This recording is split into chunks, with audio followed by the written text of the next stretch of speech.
ایک بڑا ہی ایمان افروز یوں سمجھیے کہ حدیث پاک کا جو مضمون ہے وہ بہت خوبصورت ہے، اور اندازہ ہوگا کہ درود پڑھنے میں کتنی دیر لگتی ہے اور اس کا ریوارڈ، اس کا انعام کتنا بڑا ہے۔ القول البدی میں یہ حدیث پاک موجود ہے۔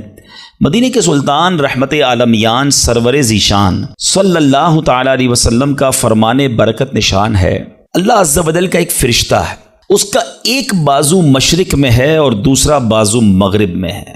ذرا غور کیجئے کہ اس کی وڈتھ کتنی ہے۔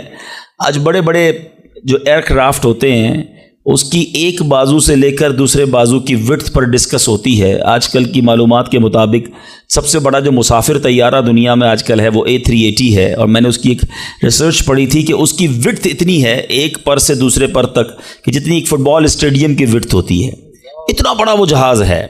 پاکستان میں اب تک وہ اتر نہیں سکا کیونکہ شاید ہمارے پاس اتنا بڑا رن وے نہیں ہے، مگر آپ سوچئے کہ اللہ کا ایک فرشتہ ایسا ہے جس کا ایک بازو مشرق میں ہے، دوسرا بازو مغرب میں ہے۔ سبحان اللہ! اس فرشتے کا حجم جو ہے، اس کی وڈتھ کا عالم کیا ہوگا، آپ سنیے۔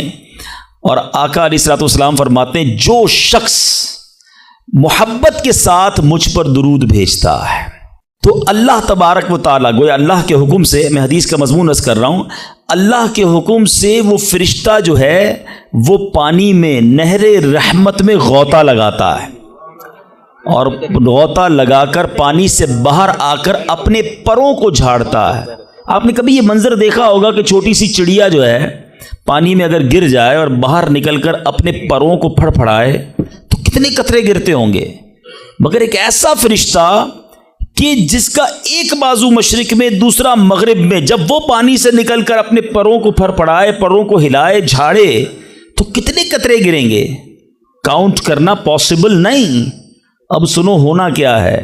پیارے آقا فرماتے ہیں کہ اللہ تعالیٰ اس کے پروں سے ٹپکنے والے ہر قطرے سے ایک فرشتہ پیدا فرماتا ہے۔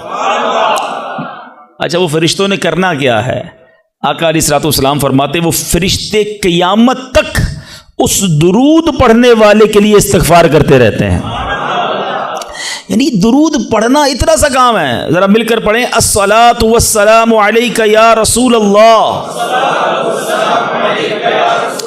30 سیکنڈز بھی نہیں لگتے ایک درود پڑھنے میں، مگر انعام کتنے بڑے بڑے ہیں۔ دنیا کا دستور ہے جتنا مشکل کام بندہ کرتا ہے اتنی آمدنی زیادہ ہوتی ہے۔ ایک نارمل میٹرک پاس بندہ جاب کرے اس کی سیلری تھوڑی ہوگی، گریجویٹ کرے اس کی سیلری